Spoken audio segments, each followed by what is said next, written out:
Harvard Divinity School. Uses and abuses of power in alternative spiritualities. Implications for spiritual care of patients and communities. April 29th, 2023. Sure. Thank you again. I'm delighted to be here at this conference for uses and abuses of power in alternative spirituality. And my talk is titled A Look at Leadership Archetypes in Traditional and Alternative Spiritualities. And the alternative or humorous title is New Rome's Same Old Shit, Finding Our Way. Maybe we should find a map, something like that. And I just want to take a moment here. And as I've been listening to some of the talks, I just want to take a moment to acknowledge our grief. I just invite us to just feel in here to a moment our grief that we have to have such a conference about the misuse and abuse by spiritual leaders and communities, and grief of the state of the world, our society, the state of our planet, the state of our young people. Just acknowledging that's here. I want to quote from David White from his poem, The Sun. Sometimes I look out at everything growing so wild and faithfully beneath the sky and wonder, why are we the one terrible part of creation privileged to refuse our flowering? So just acknowledging we're here with grief and longing, and also take a moment here to offer our gratitude that each of us have this one wild and precious life, this opportunity to repay our debt to the earth for this life, to make the world a better place for ourselves and for our young people and all the other species. Gratitude for this life. Now I'd like to read a quote from Carl Jung. It was kind of the one who really got us going again in Western culture and the archetypes. Nature is an incomparable guide if you know how to follow her. She is like the needle of the compass pointing to the north, which is most useful when you know how to navigate. That's maybe one of the themes for our talk today. My personal interest, as I already mentioned, is I grew up in kind of white, upper middle class evangelical Christianity on the western edge of Denver, Colorado. And to be honest with you, I always felt more at home in nature than in the church. And I was in the church a lot. We were there Sunday, Wednesday nights, and I went to Wheaton College, which meant I had chapel 4 days a week and church on Saturday night as well as Sunday. But as I grew and mature and kind of moved beyond my family and my traditional religion, I find myself kind of differentiating and just wondering about how I'd been indoctrinated. Became kind of an agnostic and then an atheistic kind of personal. But then I began, strangely enough, having mystical experiences. I would say I was a Buddhist practitioner once, and I had a meeting with Christ consciousness. And that was a bit of a shift for me. And then I spent a lot of time following the work of Ken Wilber and the Integral Institute and Integral Buddhism and Christianity. And then eventually, while I was practicing as a professor of psychiatry, I encountered the work of Bill Plotkin, who's the founder of the Animas Valley Institute, and kind of left everything to kind of discover what was this work that he and his other colleagues were guiding, this work to wholeness and self-healing and this journey of soul initiation. So that's a little bit about where I've been. I've also avoided a lot of spiritual communities since church, trying to find my own way and busy parenting and partnering and bringing this work in the world. But I have listened closely along the side here. You know, as I was growing up, I've always, like many of us, were aware of Jim Jones and David Koresh, and then hearing about, you know, the integral teachers and the Shambhala shit show and the Buddhist teachers in America and the Baptist abuse more recently, and a lot of the challenges that continue to happen in alternative communities, and psychedelic communities, and permaculture communities, all these intentional communities, really struggling with how to live in community. So I'm going to say the goals of our session might be to enter into some premises here, which is that almost all the challenges we're talking about here are failures in human development. I want to clarify some terminology for us as we go in, and then maybe discuss some common patterns of leadership and power from an archetypal perspective. Really talk about what healthy power is, because sometimes what I hear most about is wounding power, use and abuse. Well, what's holistic use of power? What's leadership? Something like that. And I'll mention some of the consultations and the how we do our work and how I've done this work, and really talk about maybe some what I see as essentials for moving forward in all communities, but especially spiritual communities. I will take pauses for questions, clarifications as we go on as well. So if you have a question, raise your hand and we'll stop there. All right. Usually the consultations have come to me, and I'm not a leadership consultant at all, and I'm not a theologian. I'm not a pastor. I don't even practice as a psychiatrist anymore, but people understand the work I do has to do with kind of maturation of the human psyche or the human ego so that it can meet its full potential. One way to describe myself is I'm a professional human development guide who works primarily in nature. And the consultations I usually get are from colleagues or friends who say, man, the shadow of our leader is killing us. That's a common one. Or everyone's wounded in our community. Or we're being undermined by the board or the elders, something like that. So that's usually how people approach me. And I tell them that I'm not a leadership consultant. I'm not an organizational consultant. But here's what I do. Do you want to try it out? And they're always game, because usually they've tried some of the other things and it hasn't gone so well. So what I offer in these consultations is not really me, it's experiences that they can discover about their own self and a language for wholeness that can be really helpful, as well as acknowledging that all of us are wounded.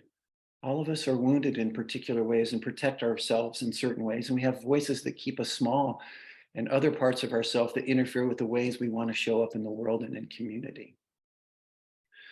So here's a premise. It's a generalization, maybe very skeptical or pessimistic, but I think it's pretty accurate. My sense is traditional religions have become primarily civic religions, and that's a generalization as well. But they've really lost their sense of the esoteric, of the sacred. By and large, they've been unable to assimilate science or assimilate or lead cultural change. And that many young people and many people who are leaving these institutions long for direct experience of the sacred that they cannot find in these traditional religions. Another premise of mine is that traditional religions often do not foster wholeness or healthy human development. That's quite sad. A further premise is that our culture is quite fragmented, actually. I think we feel that in the polarities here in the United States, Australia, many places around the world. And in some ways, our human species is lost. Our current society is actually pathological, which makes it in some ways our educational religious systems are somewhat pathological. And the further premise is that most humans have arrested or delayed development. I'll go into that in a little bit. If our societies do not support human development, often our religious leaders have arrested development. And religious leaders who actually do have profound spiritual awakenings often have problematic egoic complexes. That's kind of a mess. So how do we move forward from this place? All right, one final quote here from my friend and founder of Animas, and this is from his latest book, The Journey of Soul Initiation, from Bill Plotkin. If it's true that the most contemporary crises, individual and collective, are due to a widespread human failure to grow whole, then our most fundamental long-term agenda must be the enhancement of how we understand and support human development. So that's really where I'm starting from.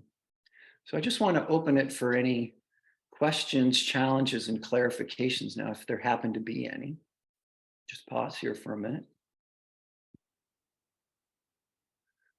Doesn't seem to be any online, or anybody in the room want to ask a question or say, I'm totally wrong. I'm very pessimistic. I need antidepressants. I think we do have a question in the room. Yes, Great. Lawrence, could you come to the mic so that he'll be able to see and hear you?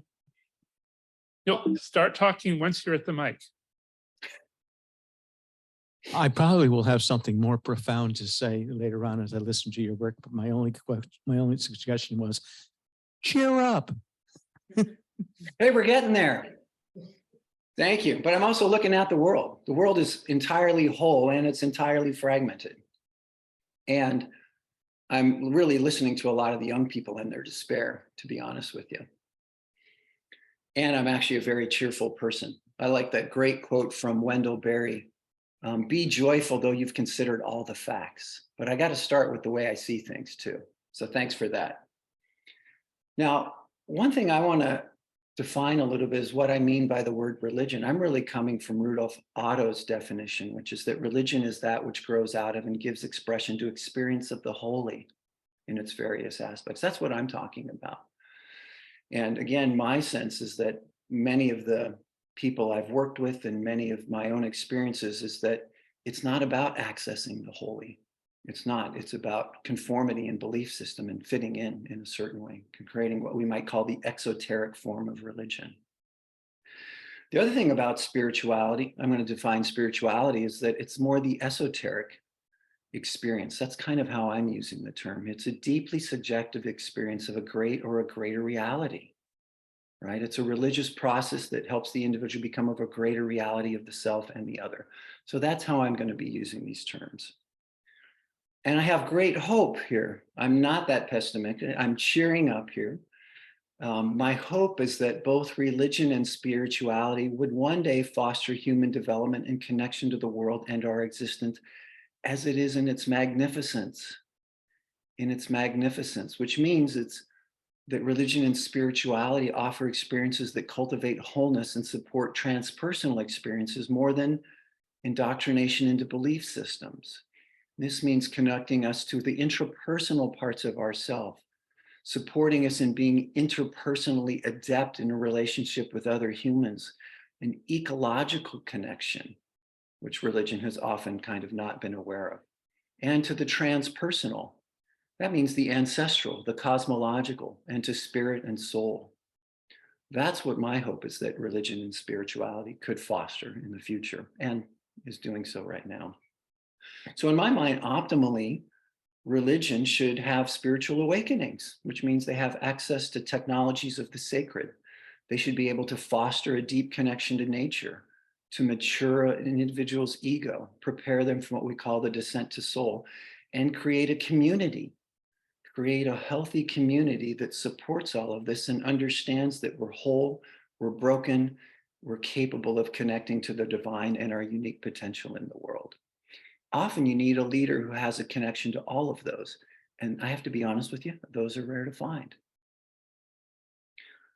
So here's my definition of a healthy leader, someone to be trusted with power and leadership, is that they're whole. They have a healthy and mature ego. They have a direct experience of the sacred. And they're actually called by mystery or the sacred to lead or guide others to that. That might be different than how seminaries accept people. I'm not really sure. I never applied. Right. And when I'm talking about power, I'm really talking about the capacity or ability to direct or influence the behavior of others or the course of events within a community. And when I'm talking about abuse, I'm really talking about that which causes direct wounding to individuals or community or the society or the world. When I talk about misuse, it's more like mishandling of power. All right. Now, how many of you have been listening to talks or this week on the conference? Yeah. One of the things I've heard over and over again is shadow. So shadow, let's remind ourselves, is an archetype. Actually, that was really the first time it came to our knowledge in Western culture by Carl Jung talked about the shadow. It's an archetype. It's about the hidden or totally unconscious side of the psyche that's been repressed. That means we each have a shadow, which means there's aspects of ourselves that are totally out of our awareness. Not that they're suppressed, that we know things about ourselves we don't like and we don't want others to see. It's that we can't see them at all. And I'm going to nuance shadow too, because usually what we hear in Western culture and in these discussions is what we might call sinister aspects of the shadow. Right? And this is what's most commonly used in culture and religious circles. It's repression of aspects of ourselves we would deny as true because they feel too below us. Pedophile, rapist, killer, warmonger, abuser, something like that. But none of us want to live one of those archetypes here. But what's really missing is a discussion of the golden shadow, because often in our culture, this is a rare use. We repress aspects of ourselves we would deny if true because they feel too above us. And actually we're meant to go digging as in this long black bag we drag behind us to discover what are these magnificent parts of ourselves. And it's tricky because often the golden shadow has a sinister mask, which means we'll never go looking for it, or we misunderstand it, or we project it onto others and then we get angry with others. So it's really complex work. All right, I want to mention what I understand to be archetype. I'm talking about an innate, universal, pre-conscious psychic disposition, right? These are archetypes, they're components of our collective unconsciousness that serve to organize, direct, and inform human thought and behavior. And what I mean here are archetypes like the hero, or the outlaw, or the jester, or the lover, or the magician, or the ruler, or the sage, right? We have hundreds of archetypes. All right, I'm going to take one more pause here. Am I cheering up, by the way? You feeling some hope here? I'm joyful, though. I've considered all the facts, as I mentioned. We're feeling more hope here in the physical room. All right, it's not all doom and gloom. Yeah, there's possibility, potential, a revisioning of who we are. Okay, so now what I'd love to hear from people, and you can put this in the chat or speak it out loud, when you've thought of religious leaders or religious communities that hold power poorly, what are the qualities and behaviors that you're talking about? I wonder if people could just put some in the chat here. They can be abuse or misuse. Authoritarian, yep, great. So people in the physical room, if you want to come up to the podium and say what you're thinking, that will be added to what's in the chat. And I'll display the chat here in the Thank you. on Aggression, yeah. the screen in the physical room. So in the chat, we've got authoritarian and aggression, closed-minded, great. No accountability, anger, manipulation, yep. Hypocrisy. I'll say narcissism. Narcissism, Video. that's a good one. Yeah. Boris offers boring. Well, someone offered boring? Yes. The lack of vitality, something like that? Yeah. Yeah. Right, infantilizing those around them, great. Peterson, you can come up and say yours. This was possibly already covered. I was thinking, I am right and you're wrong, sort of Yeah. superior, inferior. Sure, that's a great one. Not that any of us have met these in others or have these traits ourselves ever. And I am pure and you are corrupt. Ooh, yeah, great. I am in solidarity with the oppressed and you are an oppressor. Way. Yeah, those are great. Thank you. So one of the things I'm kind of hearing in this is what we would call immature power over others or dominator power. We've heard it in this kind of authoritarian, well, not authoritative leadership, but authoritarian. And the archetypes that kind of I use from that is that they can be tyrants, right? Demanding bitter obedience to them. Like we heard about that in our recent latest president, who just is kind of being sued by everyone left and right, a tyrant, right? There's also like the robber barons that want to have everything. They're rich. They're really about wealth and power and ruthless and unscrupulous. But there's also this other one that's kind of abusive, critical parent that can come across as a critical parent. We heard that in many of those right there. Another way that I'm thinking about it is other archetypes that typically come out of our sinister shadow are the monster. Monstrous behavior with women and children and others and the planet, organization, or devils. So those are archetypes that we also think of as abuse. Does that resonate for people? You can nod if that sounds, those archetypes make sense. And sometimes that's the way we experience other, like you are a tyrant, but it's hard to figure it out because you're so wounded by them and they're the leader. Here's something I'd like to introduce. It's some other archetypes that might be religious leaders in their fragmentation or misuse. And maybe we heard this a little bit in some of the words offered out there. One is like a rescuer. That's not a good archetype to behold as a leader. Or a codependent on others, or an enabler, or a pleaser, or a giving tree. These are all types of misuse of power and leadership, right? They hold people back or they keep them stuck where they are. Another one, immature power, is like a flatterer of others. That that's what they do. They flatter, which keeps people from maturing or dealing with where they're at. And what we heard a couple of times here in the chat and voices is that, like, they're wounded. They might feel like they're a victim and work their way out through the world as a victim looking for a rescuer.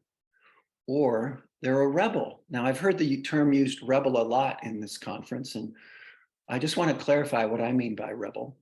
Rebel for me means you don't know what you're for, but you definitely know what you're fucking against. That's what I mean by rebel. That's different from the warrior who knows what they're for and commits to it. And I actually think when people use the word rebel in these circles in this week, they're talking about a warrior because they're actually for something else. I just want to make that clear. So often rebels, that we're not doing what the other church did. Well, then what are you really for? That's different. And often there's Prince, the Prince archetype, which we've heard a couple of ways here. Like, do you know who I am? Kind of narcissistic. It's all about me. Something like that.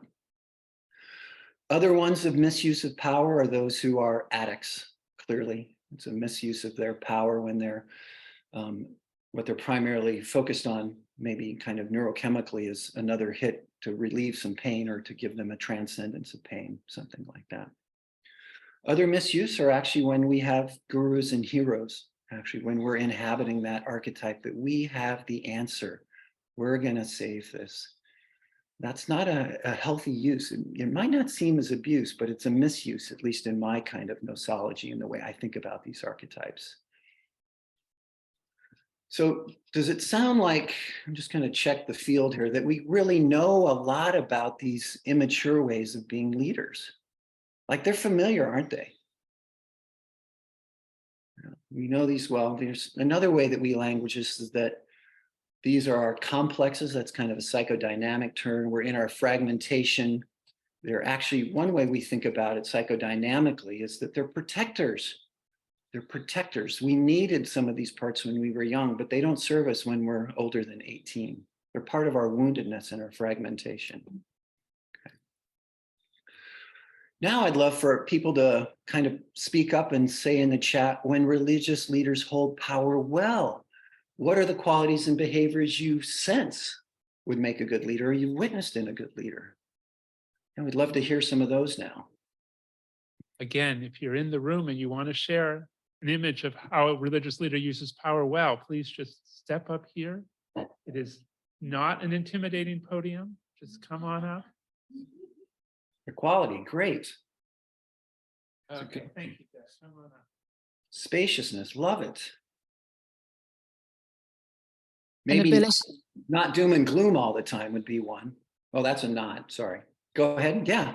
An ability to recognize that their capacity of being a teacher or a leader is a role that they play, just like you wear a particular hat, and then they take it off and become a human being when they're not in the teacher role. Yeah, so there's a humility about them, and they're taking that archetype on of leader from time to time. Open to learning, great. I think one thing that I would say is that when the community is in a good, healthy space, doing good work that everybody values, the good leader allows other people to step up and represent the community in that good work.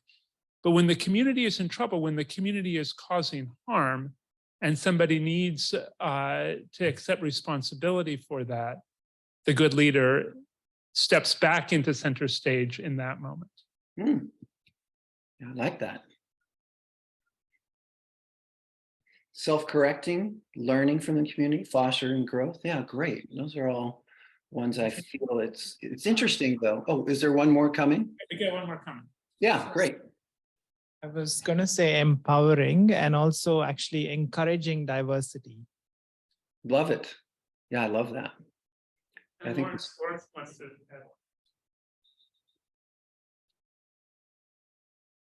I've had the good fortune of meeting the Dalai Lama several times. Someone told me once, who knew him well, that he has a photographic memory, which impressed me much, because at least the second and third times, whenever we spoke, it was like, hey, it's you again. Good to see you.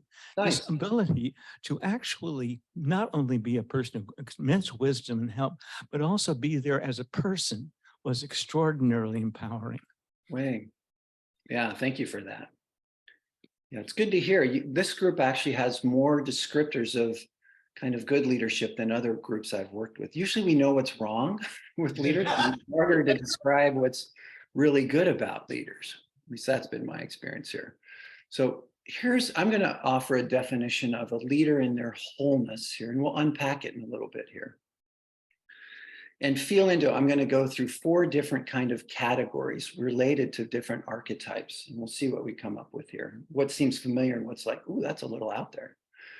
So when leaders are in their wholeness, they experience themselves as nurturing, generative, compassionate, courageous, competent, knowledgeable, productive, providing genuine love and care and service to ourselves, their self, and to others and the earth. That's the first category. Everyone kind of say, yeah, that makes good sense. That's like, yeah, we want that. And that's somewhat familiar. Here's another one that's somewhat familiar. They might be innocent and wise and clear-minded and lighthearted. I didn't start that way, obviously. Wily and extroverted, able to hold the big picture, kind of enlightenment, laughter, paradox, eternity, and the mysteries of the sacred divine and the upper world. Yeah, right. I see a bunch of nods here. Yeah. Now here's some other ones that I'm going to toss in here that we'll just see if they feel familiar or not. They can be emotive and instinctive, and they're fully at home in their human body and the natural world. And they also have access to their own boundaries, sensuous and erotic sexual nature. We don't see that too often. We don't see that too often here. We'll talk about that. Here's a 4th category. They're incredibly imaginative, idealistic, visionary, adventurous, and darkness savoring, like they're intuned and sometimes introverted. And they're really interested in dreams and visionary states and destiny. And they're actually fine with the death of the old ways of being. They're really drawn to the mysteries of the depths. Yeah. So when we're in those 4 facets, we're going to call them of wholeness.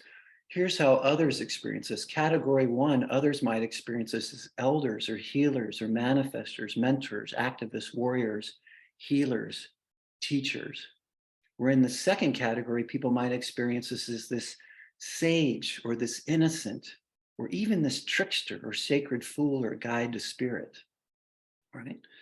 And then the 2 that tend to be less common in Western religions and Western culture in general are like the green man, the one that's a mystical connection to earth. Maybe with St. Francis might be more familiar for others here.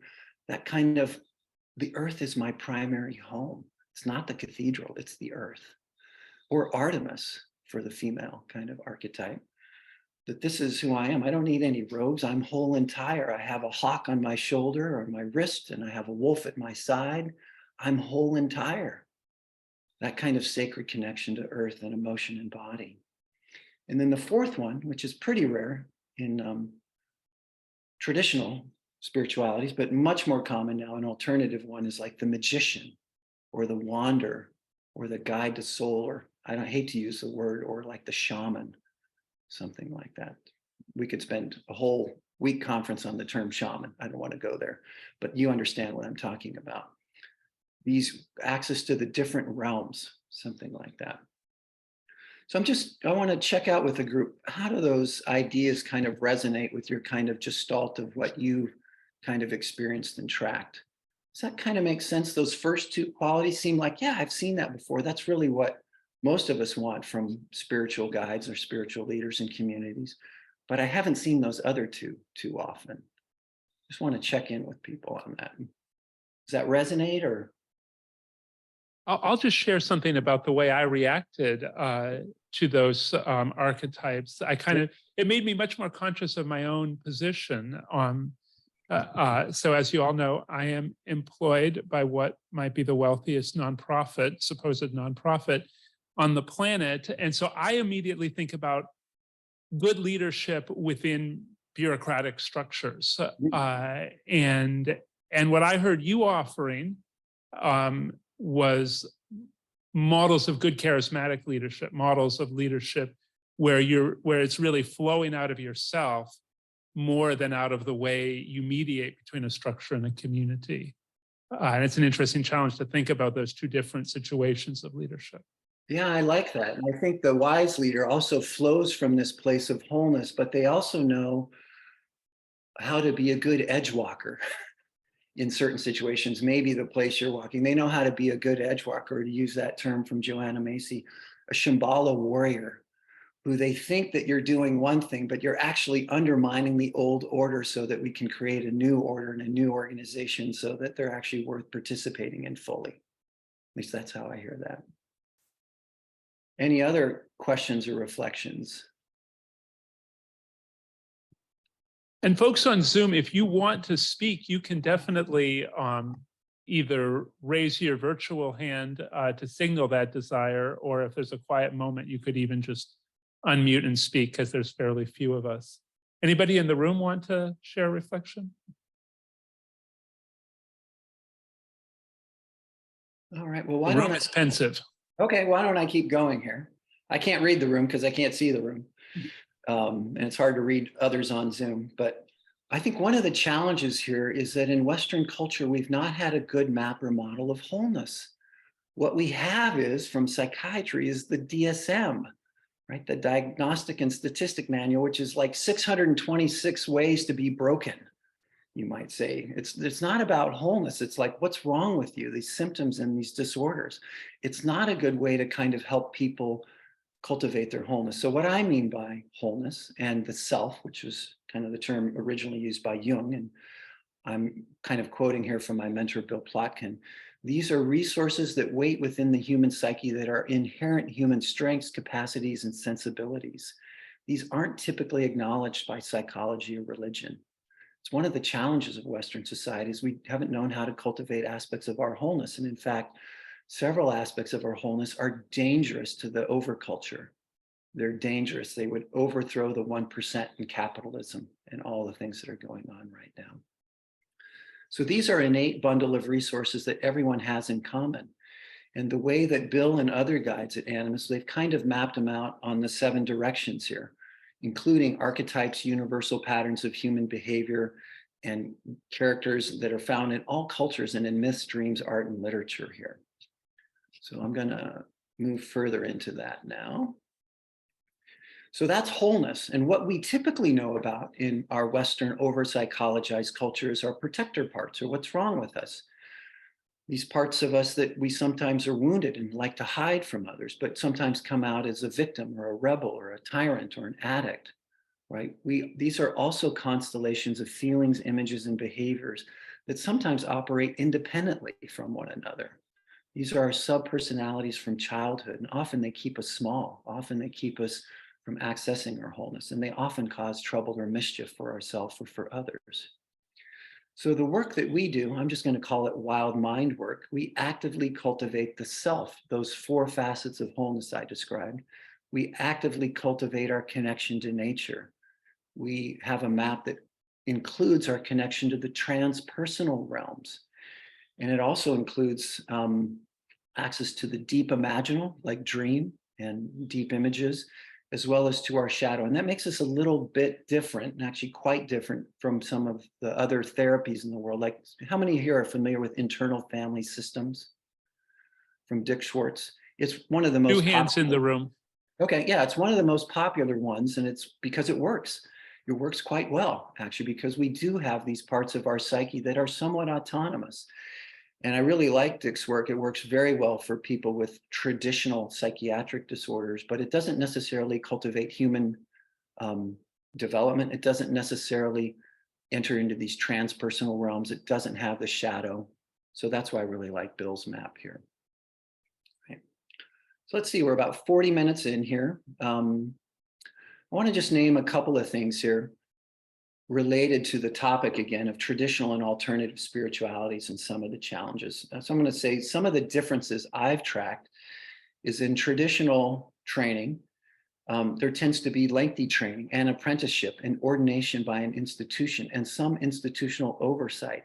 However, there often seems not to have an individual who's had an esoteric experience of the sacred. It tends to be more of an exoteric vocation. Whereas in alternative spiritualities, training is incredibly variable. Variable apprenticeships, sometimes self-ordination, which could be dangerous. If they're ordained by mystery, that's a very different kind of concept.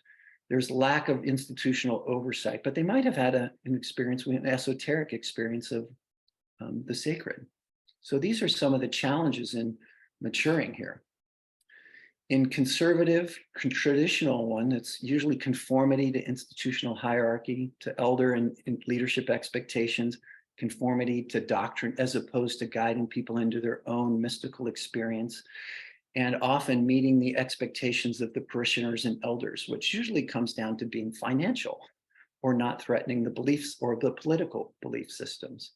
And in my experience, resisting progress. This is why young people are fed up. They're not interested in this kind of old time religion, right?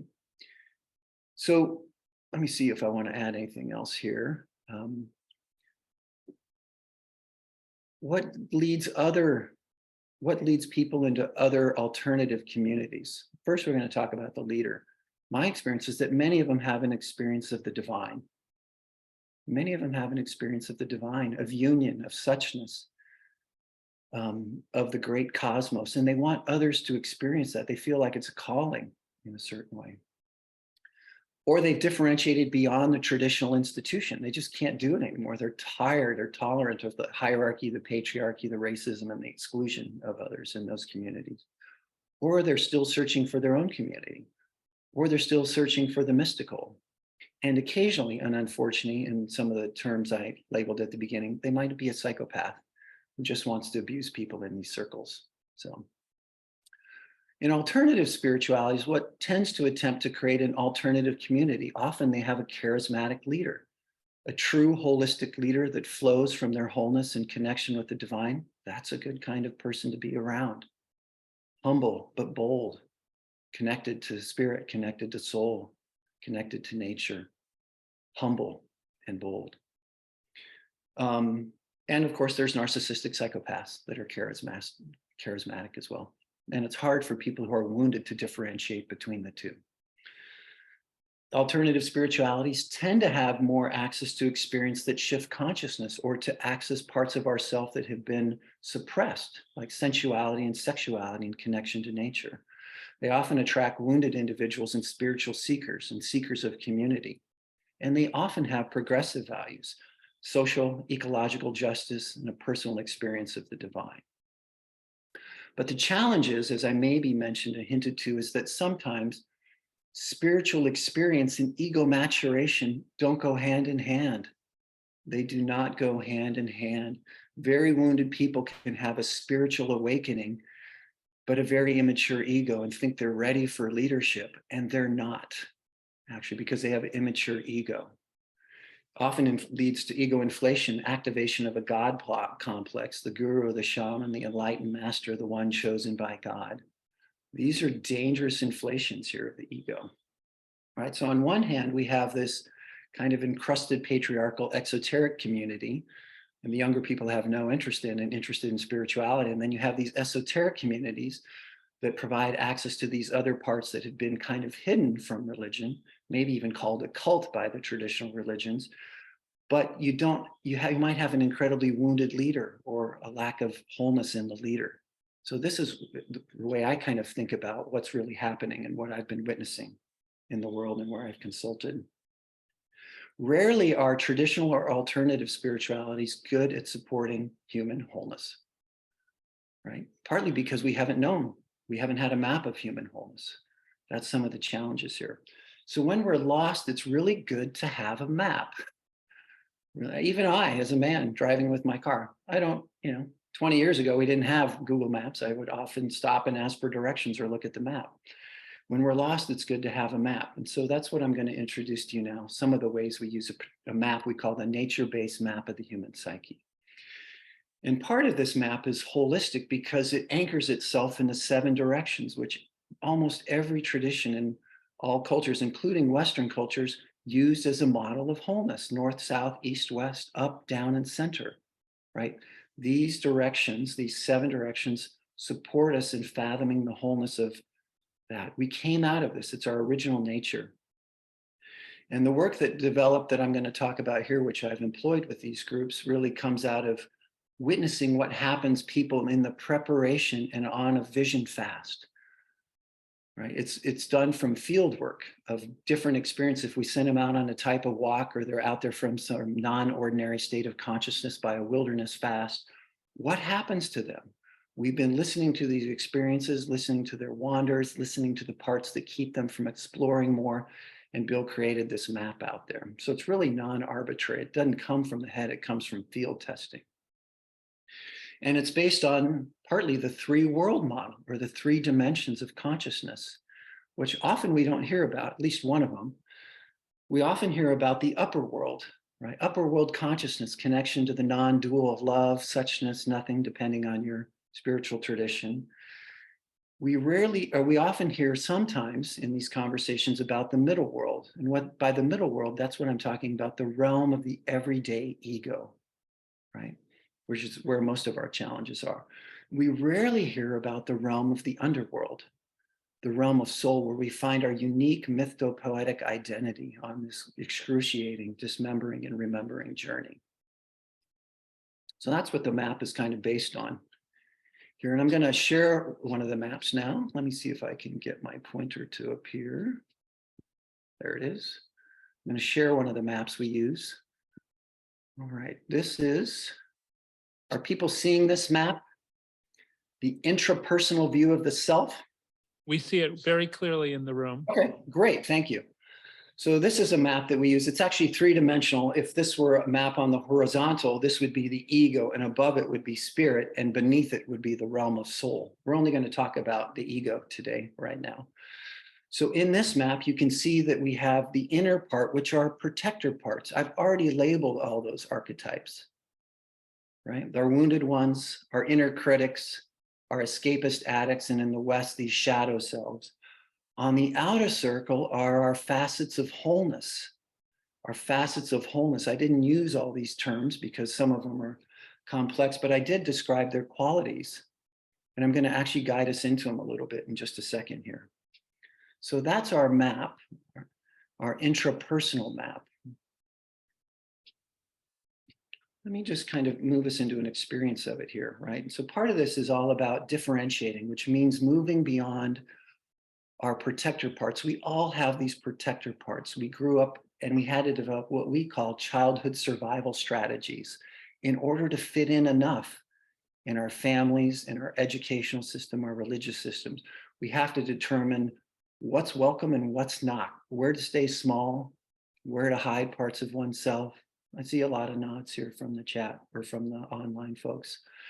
But what we have to do as we mature is we're moving more toward our authenticity, which often means we have to work with the one that keeps us small, because that voice that served us in childhood is still there when we're 18, 30, 40, 60. It says, oh, don't do that. You might get criticized. You might get abandoned.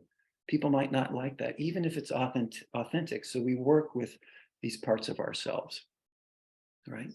These parts of ourselves, this inner circle there, are the ones that develop because we're developmentally dependent so long as humans that we can't risk expulsion, criticism, abandonment, or orphaning, right? But I really want to talk about is cultivating wholeness here, this outside, and how we work is at Animas. We primarily work in the wild. We run 5-day retreats often, and offering wanders, journaling. We do deep imaginal practices. We do dream work, counsel, along many things, including like voice dialogue, which is a process where we guide you into each of these archetypes and you hear what your facet or your fragment states here. And the way we work primarily is by cultivating the outer circle first, then supporting the outer circle, supporting the healing of the inner circle so that you become your own self-healer. You don't need a therapist. You do it from your own self to that, and then you attempt and you actively want to live from wholeness, right? Because I have a ton of wounds. I got a ton of wounds. I could spend the rest of my life dealing with all my wounds in therapy and self-healing. It's not all about that. It's primarily living from wholeness. So it's a different model of how we might live in the world. And each of us have aspects of ourselves that need more cultivation than the others. Almost everyone who's raised in a westernized culture has a pretty strong north. They tend to have a stronger east, but most of us are pretty suppressed in the south and the west here, feeling our deep connection to the earth, our connection to our sensual and our sexual body, knowing what our emotions mean, and very suppressed in our Western facet here of the psyche, our deep connection to dream, the imaginal, the muse, things like that. So that's one way that we work. And I just want to invite us in now here for an experience, if I might. So I just might invite you to close your eyes here. Just invite and close your eyes. We're going to enter into a couple of realms here and just invite you to maybe even in your imagination, look to the north. Imagine yourself out somewhere looking north. And just to return to part of your original wholeness here, just invite you to invite yourself back to the part of you that's really empathic. Yeah, creating space for the one that's truly compassionate for the suffering of everything, including yourself, and very forgiving. That's courageous.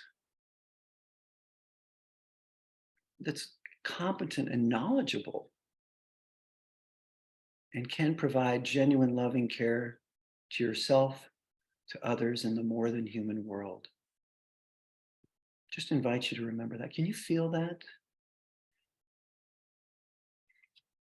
Yeah, this is part of your innate human wholeness. Now I'm going to guide you further. So I now invite you to imagine yourself looking east and returning to your original innocence. Your innocence, as well as your wiseness, your sageness. The part of you that's really lighthearted. Yes, it's fine with the big picture and paradox. It's okay. None of these things make sense. They're different, but okay. It's one that longs for suchness and connection with the divine.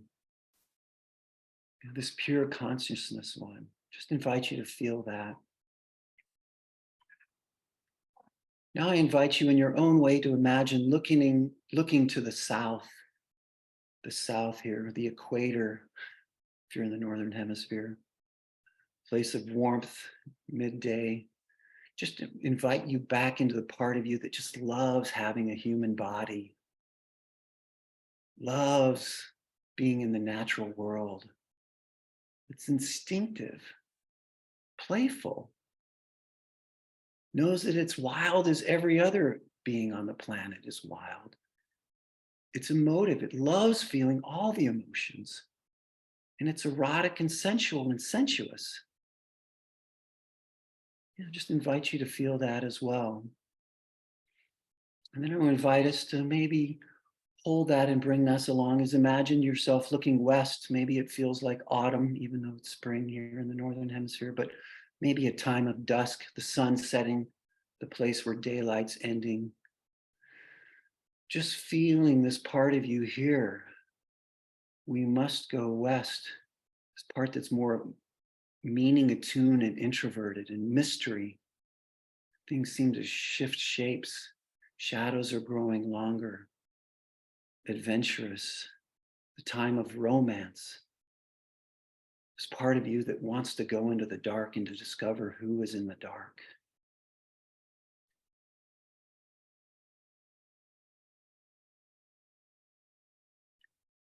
And then I invite you just to kind of feel yourself in the center, having access to the innocent sage of yourself, this lighthearted one and this dark one. They live together. And this one that's, I don't know, kind of Apollonian, nurturing and generative and out in the world and service to others and to self. And also this one that's wild and belongs to earth. That more Dionysian kind of one. All of this is part of your innate human wholeness. Returning yourself to your original dream of the earth for what a human is. Right, so hopefully you felt something like that during that.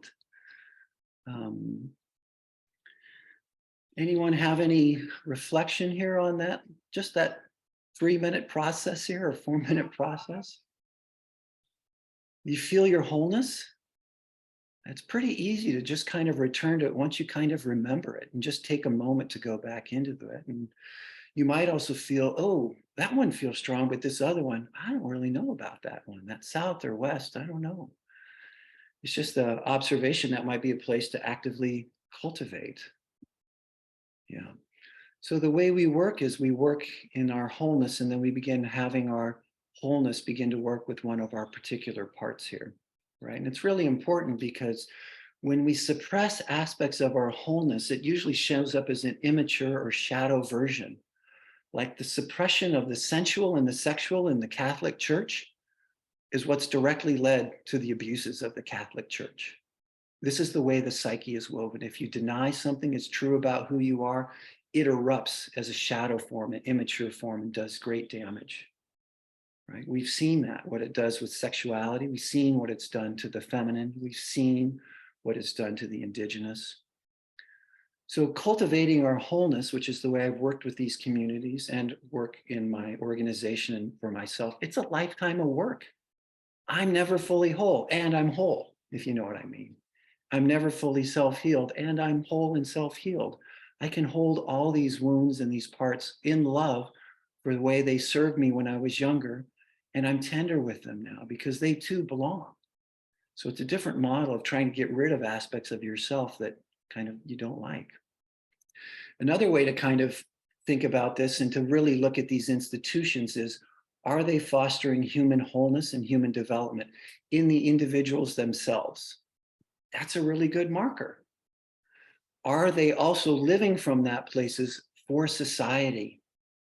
Not just a cult that's kind of wrapped up in its own thing. If they're living it for society, that's also a good sign of a spiritual community's wholeness. And most importantly, perhaps now, are they also living this for the more than human world? This human world that is so greatly damaged, all the life systems poisoned by our culture. Are they living, are they doing anything about it? Are they sitting with the grief of desecrated places? Are they actively trying to undermine the petroleum system, right? So this is a good sign for any of these organizations, traditional or alternative. Are they living from their wholeness? So it's a living from these four facets of the self, we might call, holding our protectors in our wholeness, and also living for ourselves, for society, and the earth. That's a sign of a very holistic tradition. And I haven't really seen many of those in our culture, but I think there's the possibility of us evolving into these. And once we have these maps, once we learn more of what nature and spirit want from us. So this is the way that I've worked with these communities. They all found the language helpful. They found the experiences transformative. It didn't solve all their problems, but it gave them a common language. And they were also able to be more humble and compassionate, less wounded with each other. Often what happens in these circus is that drama triangle flares up. I'm the victim, you're the perpetrator, I need a rescuer, which tends to go nowhere, right? So this is what the work we do at the Animas Valley Institute online. We have online programs, we do it in the field, we do it in consultation. We can even create partnerships at a greatly reduced cost because we also have a great financial benefactor for the work we do. And we'd love to do it with some of you and some of your organizations, maybe even the Divinity School here. So this work is never done, but I found that this map is incredibly helpful to kind of feel into, how do I show up in the world? How do I help others show up in the world? How do I not want to be in the world? Sponsored by the Program for the Evolution of Spirituality. Copyright 2023, the President and Fellows of Harvard College.